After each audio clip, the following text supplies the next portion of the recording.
Une question que je reçois très généralement, c'est combien coûte réellement un site internet?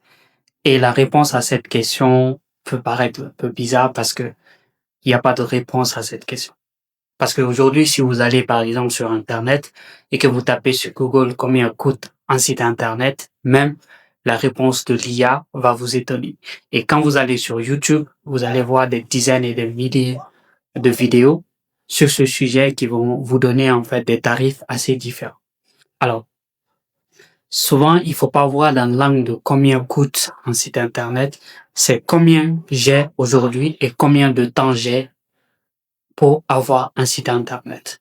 Dans cette vidéo, je vais vous donner 4 catégories de sites que vous pouvez avoir, c'est-à-dire 4 niveaux. À chaque niveau de besoin, à chaque niveau de réalisation, vous allez voir en fait qu'il y a forcément des coûts. Et donc, c'est à ce niveau-là que vous devriez en fait estimer. La première catégorie de tarifs, c'est de 0, oui, de 0 à 500 euros. 0 à 500 euros, pourquoi?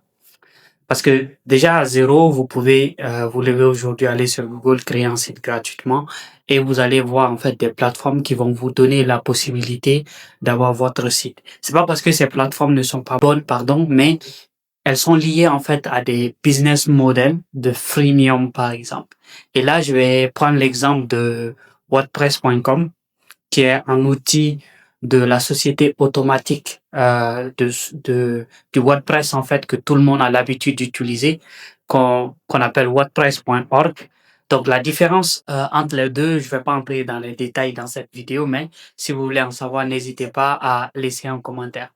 Donc après ça, il y a des outils par exemple comme Webflow aussi, qui est un outil assez avancé, ou bien Framer, qui te donne la possibilité d'avoir un premier site gratuitement avec quelques pages comme limite et surtout, tu peux pas relier de nom de domaine personnalisé. C'est-à-dire, tu peux pas avoir mon entreprise.com. Et donc là, si tu te lèves tout de suite, moi, j'avais même fait une vidéo sur WordPress.com il y a à peu près 5 ou 6 ans déjà. Vous pouvez aller voir la vidéo. Je sais pas si elle est encore à jour. Maintenant, l'autre aspect, c'est combien de temps ça va vous prendre? Parce que pour faire vous-même, vous devriez peut-être aller sur YouTube, faire des recherches, suivre des vidéos, etc. et pouvoir le faire. Alors, et aussi, à côté de ça, il y a ce que vous savez déjà, le vibe coding, en fait, ce qui vous permet en fait de créer votre site internet avec l'IA.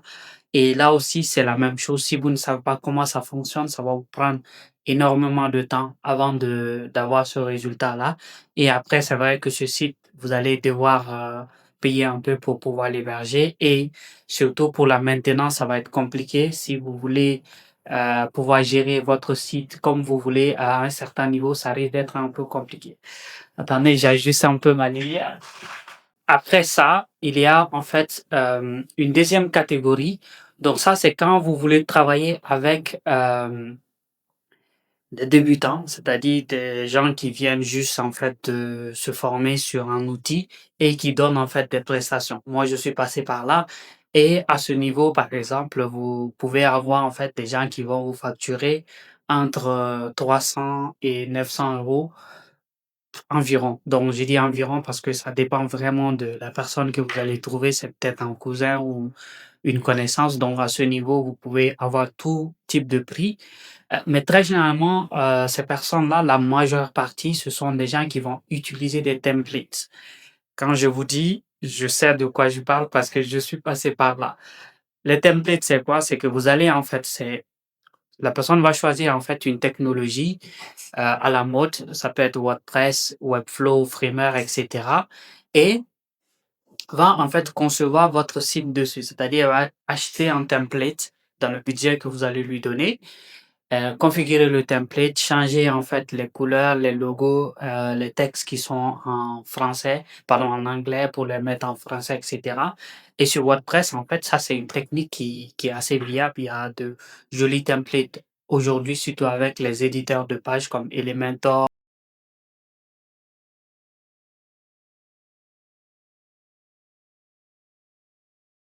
Alors, finalement, j'ai dû changer en fait de style parce que d'habitude je prends pas le micro comme ça, mais c'était nécessaire.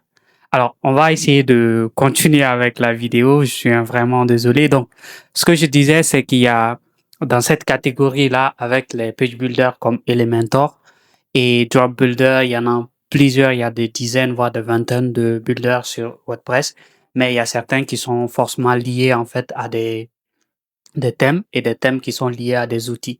Donc, à ce niveau-là, vous pouvez en fait avoir des designs qui sont assez génériques, c'est-à-dire qui ressemblent au design de tout le monde parce qu'ils vont utiliser un template. Après, au niveau des structures aussi, ce sont des structures standards, c'est-à-dire des structures d'éléments qui arrivent directement quand on essaie en fait d'enregistrer. Et puis troisièmement, il n'y a pas forcément de réflexion business derrière. L'idée, c'est vraiment, j'ai besoin de créer en fait un site internet. Vous choisissez le template, donc le template a déjà des pages, donc vous allez juste personnaliser ces pages-là et voilà, c'est fait.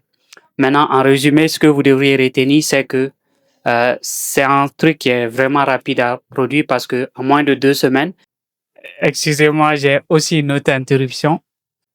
Donc, désolé. Donc, après, au niveau de la rapidité, c'est peu différenciant parce que c'est un template qui va ressembler au template de n'importe qui et c'est peu efficace à convertir parce qu'il n'y a pas eu de réflexion stratégique liée à votre business derrière. La troisième catégorie, je dirais, c'est là où vous allez vraiment commencer à avoir un vrai site internet. C'est une catégorie pour les freelances expérimentés, c'est-à-dire un freelance qui a 5 ou 6 ans d'expérience et surtout, pas seulement ça, mais la personne a aussi des connaissances en marketing, en web design et en développement. Donc bon, c'est vraiment beaucoup de compétences, mais en gros, ce sont des freelances qui sont tellement qualifiés.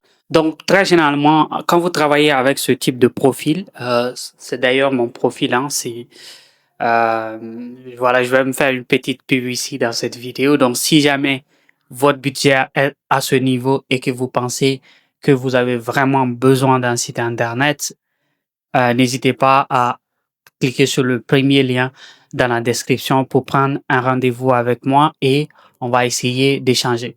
Donc, à ce niveau-là, il y a, on commence à avoir quelque chose d'intéressant, mais quelque chose d'assez solide aussi.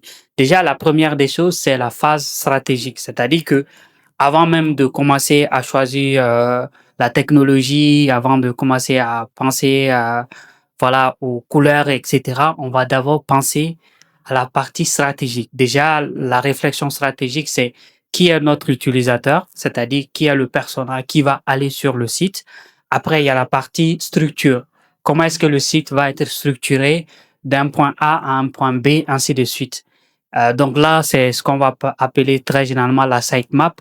Et donc pour ça, il faut travailler en fait tout ce qui concerne l'expérience utilisateur. Après cette structure-là, il y a maintenant l'intégration, comment on va dire, le design. Donc le design, c'est ce qu'on appelle le design UI design, c'est-à-dire on va faire les maquettes de sites, c'est-à-dire on va, à travers la structure, les pages qui ont été décidées, on va créer en fait des sections sur chaque page et voir quel type d'informations on va mettre dedans.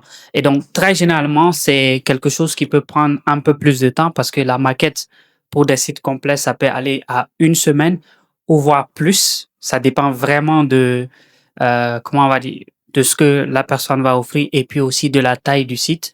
Donc, souvent, c'est 1 à 2 semaines ou 3 semaines même. Maintenant, une fois que la maquette est OK, maintenant, on va choisir en fait une technologie. Et personnellement, moi, j'utilise WordPress parce que j'arrive en fait à intégrer n'importe quel type de maquette que je crée. WordPress, surtout Elementor. Et maintenant, je suis en train d'utiliser Drop Builder que je mettrai en fait aussi le lien dans la description. C'est un peu comme Webflow chez WordPress, mais aussi proche de Framer aussi, je dirais. Ce qu'il y a en fait comme bénéfice à ce niveau de site, 1500 à 10 000 euros, c'est en fait que très généralement, il y a moins d'erreurs, c'est-à-dire le site ne va pas se casser parce qu'il y a une mise à jour ou il y a quelque chose sur le template qu'on a oublié qui va jouer un peu sur le référencement. Donc, il n'y a pas ça. Deuxièmement, il y a une meilleure conversion parce que la réflexion stratégique que vous allez effectuer va s'adresser exactement au profil de la personne que vous cherchez. Que je pourrais vous dire aussi, c'est le retour sur investissement qui peut être garanti. Alors là, ça dépend vraiment des objectifs du site. Si par exemple, votre site, c'est d'avoir plus de contacts, de prospects, par exemple. Donc, dans ce cas-là, vous allez peut-être focaliser sur les sessions stratégiques où vous allez en fait travailler sur la structure d'une manière à ce que les gens puissent directement prendre rendez-vous avec vous. Donc, il y a toutes ces réflexions-là qu'il faut effectuer. Maintenant, à cette catégorie-là, il y a une quatrième catégorie, et ça, c'est la catégorie des grands studios et des agences. C'est en fait des studios d'une équipe de 5 à 10 personnes, ou plus, ou moins d'ailleurs, et ou des agences de design qui, eux, en fait, vont facturer très généralement entre 10 000 à 50 000 euros, qui, eux, très généralement, je pense que sur le site de Howard, on voit en fait des gens qui sont en des studios qui sont entre 5 000 à 30 000 euros, et il y a d'autres qui sont au-delà de ça, en fait, pour un site, oui, pour un site web. Et vous allez me dire, mais c'est quoi la différence? Très généralement, c'est le même site, c'est le même type de site que le dernier profil va créer, mais sauf que ici, il y aura en fait plusieurs experts qui vont travailler sur le site et puis après, le résultat aussi va être assez bluffant aussi. C'est-à-dire que ce sont des sites qui sont très généralement liés au storytelling, qui sont très généralement liés à la culture, etc. de votre entreprise. Donc, c'est en fait le type de site que vous pouvez en fait avoir. Donc, l'avantage de ça, c'est que vous avez en fait une équipe de spécialistes, en fait. C'est-à-dire que tout le monde ne va pas travailler sur chaque aspect du projet, mais par exemple, quand vous rentrez, il y a le project manager qui est là. Après, il y a le UX designer qui est là, ou bien l'équipe de UX design, qui sont deux ou trois personnes qui vont travailler dessus. Après, ils vont passer en fait à l'équipe de designer, de UI designer, qui ils vont faire la maquette. Et puis après, ils vont passer ça aux développeurs. Et aujourd'hui, il y a de grosses agences, pardon, qui travaillent sur des technologies non-code comme Framer ou Webflow, et même sur WordPress aussi. Donc, ils vont en fait travailler, ils vont intégrer la maquette de A à Z. Mais non, c'est vrai que j'entends très généralement des histoires sur le fait que quand les sites sont créés de cette manière-là, c'est difficile à gérer. Mais très généralement, les grosses entreprises n'ont pas forcément besoin de eux-mêmes gérer tout le temps ça parce que voilà, peut-être il y a quelqu'un dans l'équipe qui se charge de ça avec l'agence ou autre. Mais quand vous travaillez par exemple avec un indépendant, à un certain niveau, soit vous prenez un forfait mensuel qui lui va s'occuper de la gestion de votre site si vous avez le budget, ou bien il va former en fait votre équipe. Donc en gros, pour résumer en fait les éléments, c'est qu'il y a trois choses qu'il faut retenir. C'est que la première des choses, le tarif va être lié à votre budget. Combien est-ce que vous avez pour investir dans ce projet-là? Deuxièmement, ça va être le temps. Est-ce que vous avez beaucoup de temps? Si vous voulez un site en moins d'un mois, c'est vrai que si vous allez voir en fait des agences, ça va être compliqué, mais peut-être si vous venez vers des freelances, ils pourront en fait voir, ou même vous-même, vous pouvez créer votre site en moins d'une semaine grâce à des outils vibe coding ou à des technologies, comment on va dire, assez rapides grâce à des templates. Et troisièmement, ça va aussi être lié à votre objectif. Si votre objectif, c'est de faire un certain type de chiffre d'affaires avec votre site Internet, c'est sûr que vous aurez forcément besoin d'un spécialiste. Alors, je pense qu'on est arrivé à la fin de la vidéo. Je suis pas très bien organisé ces derniers temps, mais cette vidéo, je voulais vraiment la faire parce que ça traînait. Donc, du coup, je me suis dit ce soir, il faut que j'enregistre cette vidéo. Donc, si vous avez aimé et si vous avez des questions, n'hésitez pas à les poser en commentaire, je serai disponible. Et si ça vous intéresse en fait pour une collaboration, le lien est dans la description aussi. Prenez rendez-vous pour une session stratégique de 30 minutes, c'est gratuit. Entre-temps, vous pouvez regarder cette vidéo où je vous parle en fait de comment est-ce que vous pouvez créer une marque de renom qui est ici tout juste là. Et moi, je vous dis à la semaine prochaine pour une autre vidéo. Merci.